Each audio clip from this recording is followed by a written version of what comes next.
या तो रखे सा अभिमान से दूर होकर भी दिल को हमेशा यह एहसास रहता है,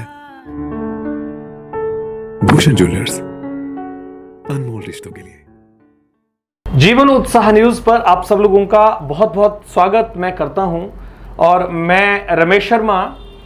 जैसा कि आपको लेकर चलता हूं हमेशा बड़सर क्षेत्र के आसपास की उन सभी घटनाओं को लेकर, उन सभी समस्याओं को लेकर और ऐसे लोगों को, ऐसे प्रतिनिधियों, ऐसे जनप्रतिनिधियों को लेकर जो समाज के लिए प्रेरणा तो बनते ही हैं, साथ साथ में उनकी वजह से समाज में डेवलपमेंट भी होती है। आज मैं आपके बीच में लेकर आ रहा हूं बड़सर के जो विधायक हैं श्री इंद्रत लखनपाल जी, जो कांग्रेस के दूसरी बार विधायक बने हैं, उनसे मिलाने के लिए। और आज मैंने इनको खास चर्चा के लिए यहां पर इनवाइट किया है स्टूडियो में।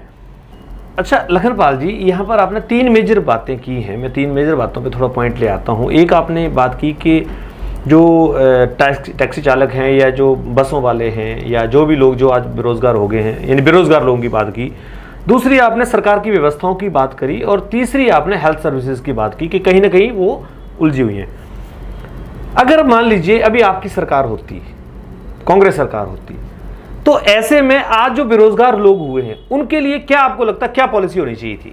देखिए, जो तो एक हम तो बेरोजगारी के लिए पिछले 9 वर्षों से संघर्ष कर रहे हैं जी। 7 साल की उपलब्धियां गिनाई अभी मोदी साहब ने जी, आपको पता है सबको जी। और उन्होंने एक वादा किया था कि पूरे देश के युवाओं से कि आप मेरा साथ दो, मुझे प्रधानमंत्री बनाओ, मैं आप लोगों को हर वर्ष 2 करोड़ नौकरियां दूंगा। एक प्रधानमंत्री जब किसी बात को बोलता है तो वो होनी चाहिए, उसके तरफ कोई कदम तो उठे, कोई लगे तो सही। उल्टे करोड़ों लोग बेरोजगार हो गए, उसके बारे में कोई चर्चा नहीं होती।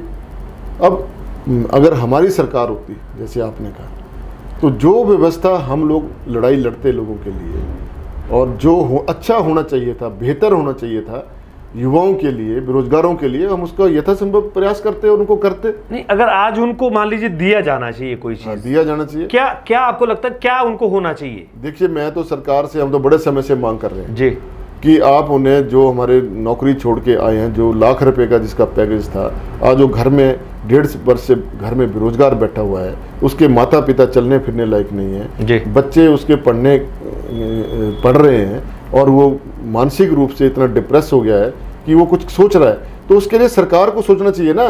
सरकार को कम से कम उसको घर का खर्चा चलाने के लिए कुछ एक पैसा तो देना चाहिए, कोई भत्ता देना चाहिए, भत्ता देना चाहिए। इस समय तो सरकार को खड़ा होना चाहिए उनके साथ। छोड़ दो सारे काम, आप जो जनता को एक उनके जीवन को ऊपर उठाने के लिए, जो लोग बच्चे बेरोजगार हो गए उनको उठाने के लिए कुछ उनको दें, भत्ता दें, उनको देना चाहिए। सरकार की जिम्मेवारी है और ये जिम्मेवारी बनानी चाहिए। जब आज सबके लेना चाहिए सरकारों को कि अगर ऐसी समस्या आ जाती तो किस प्रकार से हमने युवाओं को बचाना है और किस प्रकार से उनके परिवारों को बचाना है, तो वो तो एक सरकार की जिम्मेवारी बनती है ना कि वो दें इनको। बड़ी बड़ी बातें करने से थोड़ा ना होगा। नहीं, आज जैसे मान लीजिए बसों वाले हैं, बेरोजगार हो गए हैं, नो डाउट, इसमें कोई शक नहीं है, बहुत ही ज्यादा वो मुश्किल में है, टैक्सेस बहुत भारी हो गए हैं, उनको टैक्स देने पड़ रहे हैं, वो भी माफ नहीं किया सरकार ने, किस तरह की कोई भी व्यवस्था ऐसी नहीं बनाई। देखिए, सरकार तो इस बार आम जनता को चूसने में लगी है, निचोड़ दिया है जनता को, चाहे वो बस ऑपरेटर है, चाहे टैक्सी ऑपरेटर है, चाहे होटलियर है, चाहे कोई भी तबका है, चाहे मध्यम वर्गीय जो दुकानदार हैं, उनकी भी तो समस्या है। वो भी तो, उन्होंने लाखों रुपया लोन लिया हुआ है, वो कहाँ से पैसा देंगे? कृषि के में भी यही हाल है।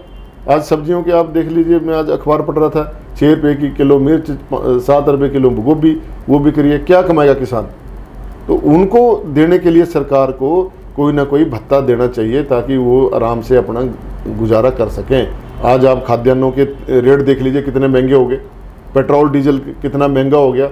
आज अखबार में आता है जीएसटी की इतने लाख करोड़ हमने उगाही कर ली। किससे करी? जो जनता व्यथित है, जो जनता परेशान है, उनसे आप टैक्स वसूल कर रहे हैं और उनको दे कुछ नहीं रहे। तो सरकार को तो इस समय, महामारी के समय में, बस ऑपरेटर्स हैं, चाहे टैक्सी ऑपरेटर्स हैं, चाहे मध्यम वर्गीय हैं, सबके टैक्स माफ कर देने चाहिए और इनसे कोई टैक्स नहीं वसूला जाना चाहिए इस महामारी के दौरान का, ताकि उनको लगे कि हम सच में लोकतंत्र में जी रहे हैं और हमारी आवाज़ सुनने वाला कोई है। यहाँ तो ब्यूरोक्रेटिक सिस्टम है, हमें भी मालूम है कि सरकार के पास पैसा नहीं है, लेकिन इस समय जो लोग पहले से ही मरने की कगार पे, भूखमरी के कगार पे खड़े हो गए हैं, आप उनको और निचोड़ने की कोशिश कर रहे हैं। फिर राहत पैकेज का क्या हुआ? जी आप लखनपाल जी। डबल इंजन की सरकार का क्या हुआ? लाखों करोड़ों रुपयों के प्रोजेक्ट बंद कर दो ना। आज तो आम आदमी को बचाने की जरूरत है, उनको कुछ देने की जरूरत है, वो दे सरकार, वो सरकार का दायित्व है। उस तरफ देखते नहीं। तो पूंजीपतियों की सरकार है, जो बड़े बड़े पूंजीपति हैं उनकी तरफ देखती है सरकार। आज कौन सा बड़ा पूंजीपति आगे आया बेरोजगारों के लिए? कौन सा पूंजीपति जो है वो मध्यम वर्गियों के साथ खड़ा हुआ? ये तो हमारी जो समझ से बाहर है। अच्छा, अभी जैसे कोरोना महामारी के बीच में एक बड़ा जो समस्या सामने आया है, जो आप भी शायद इस बात को समझ रहे होंगे, व्यक्तिगत रूप से भी जानेंगे कि सरिया, सीमेंट और ये सब चीज़ें जो हैं वो उम्मीद से कई गुना ऊपर चली गई।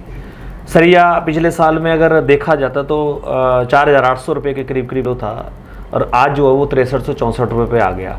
और उसी तरह से सीमेंट जो मान लीजिए 370 का था वो 400 समथिंग 410 पे चला गया, 430-50 पे 430-50 पे भी चला गया। तो ऐसे में लखनपाल जी, आपको क्या लगता है कि आम आदमी के ऊपर जो बोझ पड़ा है, क्या सरकारें उससे वाकिफ नहीं है? सरकार वाकिफ है, सब कुछ सरकार के सामने हो रहा है। वाकिफ क्यों नहीं है? सब कुछ पता है उनको, लेकिन वो उसकी तरफ कदम क्या उठा रहे हैं? आज जो इतने तरीके से, वही मैं कह रहा हूँ कि इस कोरोना काल की और इस महामारी के समय में काला बाजारी बढ़ी है। चाहे वो राशन खाद्यान्नों की बात है, चाहे वो सीमेंट सरिये की बात है, चाहे वो अन्य सामग्रियों की बात है, हर जगह काला बाजारी बढ़ी। सरकार की रोक कहाँ पर कदम उठा रही है सरकार? अब सरसों का तेल का हाल देख लीजिए आप, कितना महंगा हो गया जी। दालों के रेट कितने महंगे हो गए। तो सरकार है कहाँ? सरकार सिर्फ एक तरफ देख रही है कि वैक्सीनेशन वैक्सीनेशन वैक्सीनेशन, और वैक्सीनेशन के साथ भी कांग्रेस को गाली दो, कांग्रेस को गाली दो, ये हो गया वो हो गया, मतलब लोगों के दिमाग को डाइवर्ट कर दिया इन्होंने। तो जब सरकार एक तरफा ही देखी जा रही है, दूसरी तरफ देख ही नहीं रही है, तो कौन जिम्मेवार है इसका? सरकार ही जिम्मेवार है ना।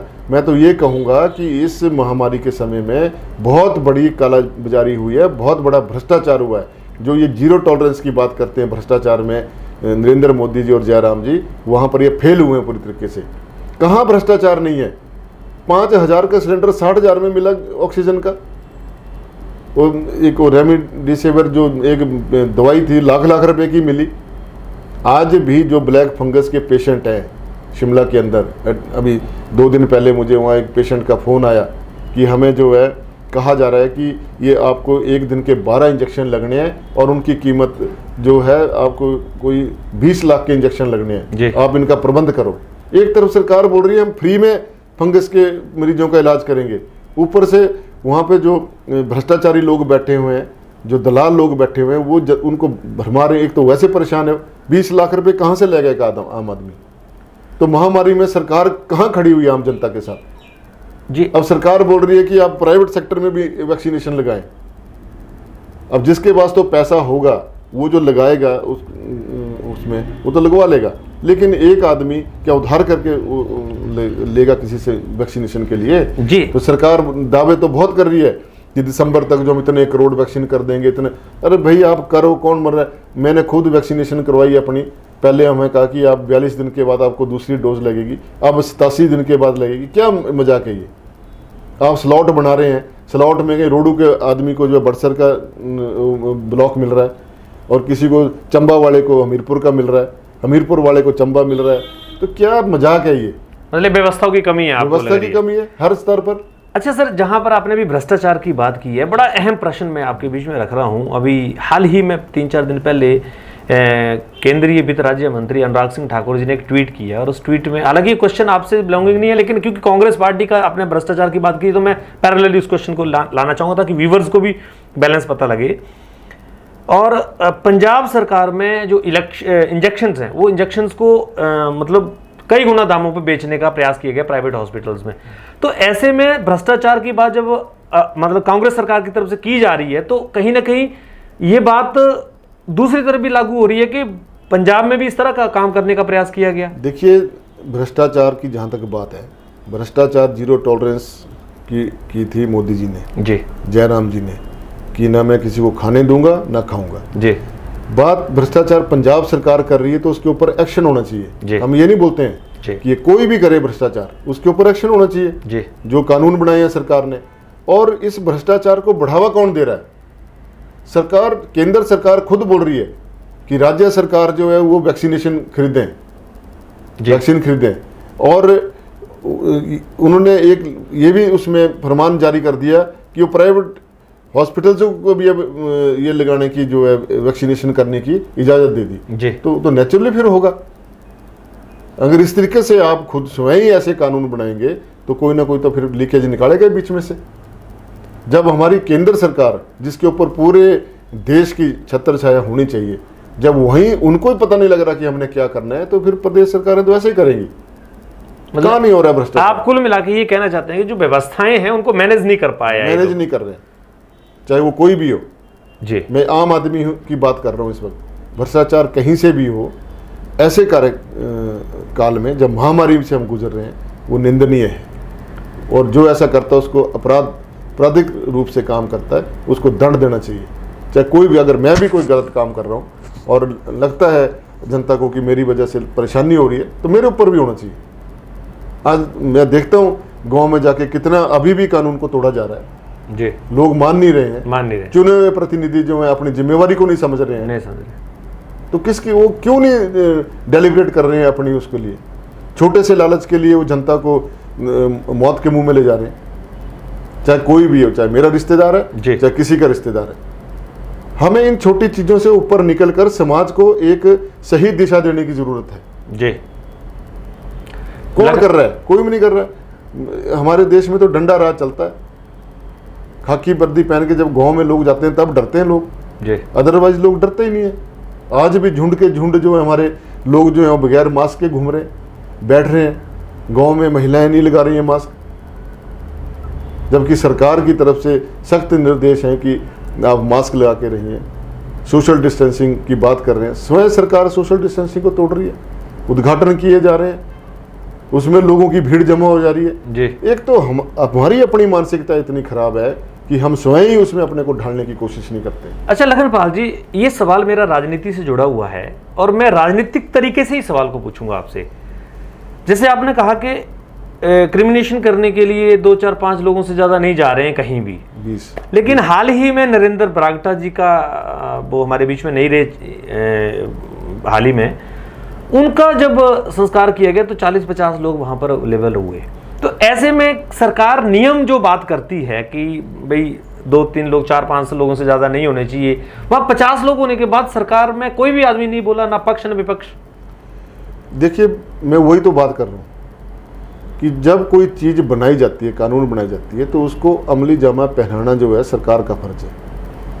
राजनीतिक तंत्र में हमारे यहाँ पर बहुत कमियाँ हैं इसमें, मैं आपको बताऊं। और इसमें हम, इस हमाम में हम सब नंगे हैं जी। इसमें मैं अपने को भी दोषी मानता हूं। मैं ये नहीं बोल रहा हूं कि हम इसमें दोषी नहीं हैं जी, क्योंकि हमारे जो समाज जो है वो स्वयं ही रुकने को तैयार नहीं है। नरेंद्र बरागटा जी की मृत्यु का हमें भी बहुत दुख है। मेरे बहुत अच्छे मित्र थे जी, और हमारे काफ़ी उन्होंने काम भी किया अपने जब मंत्री थे, जी, तो बहुत ही सादगी भरे इंसान थे। बिल्कुल। लेकिन अब मृत्यु हो गई और जो उनका रुतबा था समाज में, उसके अनुसार लोगों को लगा कि नहीं, हमें जाना चाहिए। लेकिन लोगों को ये भी तो सोचना चाहिए कि बहुत सारी रिस्ट्रिक्शंस हैं जो हम उनके फ़ायदे के लिए बनाई हुई जी। और अगर कल उसमें थोड़ा सा संयम रखते, एक उदाहरण पेश करते, सेट करते कि नहीं, हमें जितने लोग अनिवार्य हैं उतने ही जाने चाहिए क्रिमेशन में, उसके बाद 1-1, 2-2, 4-4 आदमी जाके उनके घर में उनके परिवार के सदस्यों से मिल लें।